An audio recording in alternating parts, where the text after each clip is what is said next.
Saya itu lagi meminta izin lurah, camat, bupati, gubernur, presiden bikin kesepakatan perang gitu aja. Alhamdulillah. Nah, ya kalau perang Bang, kalau masalah perang gua paling di depan berantas Wahabi Basar Ba'alawi biar gua dapat pahala syahid. ya kan gini, Tengku Hos, mohon maaf, kalau pemerintah memberikan legitimasi perang berarti kan nanti perangnya halal, kan legal kan perangnya kayak Iya. gitu. Gua paling di depan. Nah, Jadi ubabah-ubabahnya jadi ini, jadi apa? Jadi hamba saya nanti. Woi, mantap. Saya juga mau satu. Jangan, harus jual beli. Oh, jual beli. Guyonan Said. Saya sudah punya istri 2, nggak boleh nambah lagi. Biar punya istri kan kalau beli budak boleh. Oh iya ya. Saya ngomong sama teman-teman polisi mulai Polsek, Polres, Polda sama Mabes, ayo bikin izin untuk kami perang sama Pak Alwi, aku bilang kayak gitu. Bikin ring. Yang memilih aku adalah dirimu. Jika benar itu jangan khianati, berjanji padaku. Kita perhatikan muka-mukanya ya.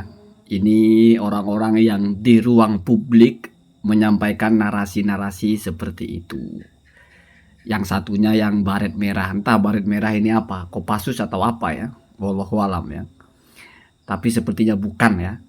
Dia sedang minta izin untuk dilegalkan memerangi Ba'alawi. Ingat ya, Ba'alawi itu orang Islam ya. Pun kamu menuduh mereka intisab kepada selain leluhur mereka, kafirnya itu pun bukan kafir secara akidah, bukan orang yang halal diperangi. Tapi orang ini mungkin gak ngerti seperti itu, sehingga dia bilang kalau sudah dilegalkan, artinya diizinkan kan menjadi halal. Waduh, saya gak ngerti orang-orang begini ngaji gak ya, ngaji fikih gak gitu ya. Kalau Said Qori wallahu alam ya, ini kan orang baru sepertinya. Kita tahu ya, hukum syariat itu di atas segalanya. Taat kepada pemerintah itu ada batasannya. Itu sudah kalau orang ngaji fikih yang ngerti. Perintah dari pihak manapun kalau bertentangan dengan syariat, maka tidak mungkin hukumnya menjadi boleh. Ada falsafah sederhananya atau basis dasarnya ya.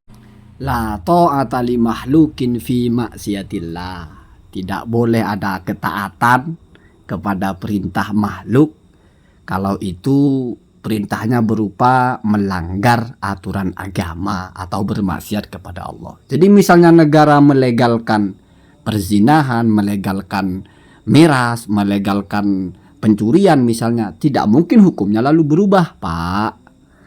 Sekarang Bapak mikir, hukum memerangi sesama muslim itu apa? Apalagi kalau dikaitkan dengan budak-budak, yang perempuan-perempuan mau ditawan. Si Pak Qori ya, saya sudah nggak mau panggil Sayyid ya, karena itu kan bahasa Arab. Kita pakai bahasa Indonesia saja. Sayyid kan Bapak. Bapak Qori ya. Jadi dia kan mau jual-jual budaknya segala. Ini kalau orang ngaji itu mesti geli dengar narasi-narasi begini. Saya tidak mempersepsikan diri sebagai muhibbin yang nggak terima, enggak lah. Ngapain juga. Kemuliaan itu tidak akan terganggu oleh receh-receh begini ya. Orang buat konten aja itu kan. Jadi saya hanya ingin bicara standar fikih sederhana ya. Di dalam syariat itu aturan pemerintah atau aturan hakim ya, atau amrul amir ya, atau amru ulil amri, perintah dari pemerintahan itu harus ditaati malam yakun muharraman au makruhan, selama itu bukan perintah yang isinya menurut syariat adalah haram atau bahkan makruh. Jadi kalau kata syariat itu haram atau makruh, ya tidak perlu ditaati walaupun pemerintah mewajibkannya. Ya, ingat, mewajibkannya, bukan hanya mengizinkan. Jadi mestinya orang ini kalau agak greget itu minta izin, mengajukan undang-undang agar diwajibkan memerangi. Kalau cuma izin apa? Berarti kan membolehkan gitu ya. Nggak boleh itu. Jangankan diizinkan, diperintahkan pun kalau hal yang haram itu tetap tidak lalu menjadi halal, Pak. Lalu kalau hukum itu adalah sebelumnya sunnah, lalu diperintahkan oleh negara, maka hukumnya menjadi wajib. Naik hukumnya. Begitu juga kalau masalah itu hukumnya mubah secara syariat, lalu pemerintah mewajibkan, maka itu menjadi wajib. Apalagi untuk kemaslahatan. Tapi kalau hukum asalnya haram, ya, atau juga makruh, maka tidak lalu menjadi wajib, Pak. Tidak lalu menjadi halal. Tidak lalu menjadi sesuatu yang boleh. Gitu loh. Ya. Jadi ingat-ingat rumusannya, nggak perlu baca kitab. Kayaknya menjatuhkan ya. Kalau kita bacakan kitab untuk orang-orang seperti ini ya. Jadi ingat-ingat ya. Dasar basis hukum itu, apabila hukum syariatnya wajib oleh pemerintah dijadikan kewajiban, ya, maka menjadi ya ta'akkad wujubuhu, menjadi double wajibnya. Kemudian apabila hukum dasarnya secara syariat itu adalah sunnah, maka soro wajiban, dia menjadi wajib.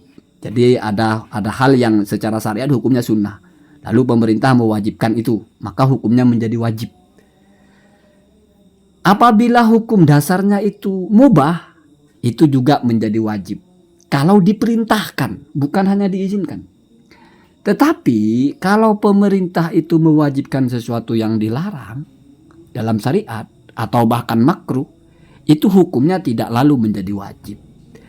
Apalagi pemerintahnya cuma membolehkan atau mengizinkan.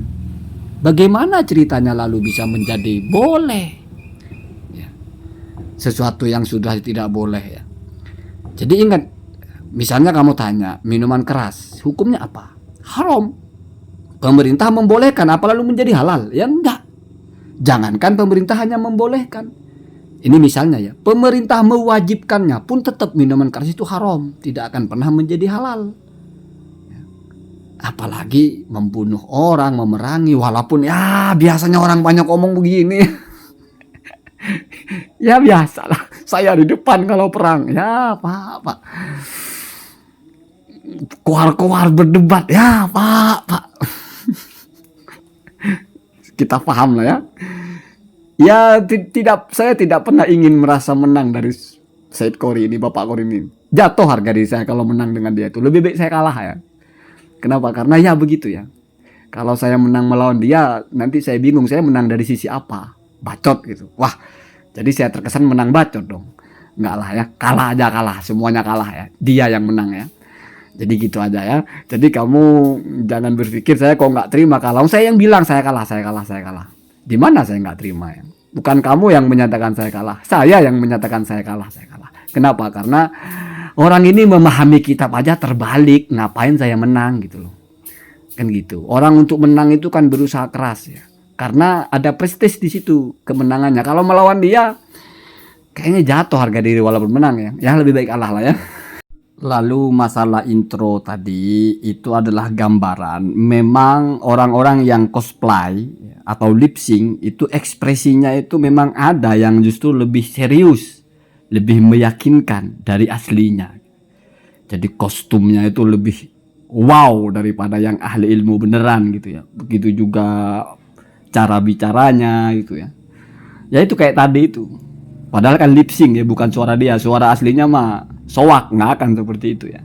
Tapi karena memang itu andalannya. Dia nggak punya suara bagus, ya memang andalannya di situ, bisa nirunya di situ. Sama dengan nggak punya ilmu, tapi ya paling bisa nirunya kostum aja.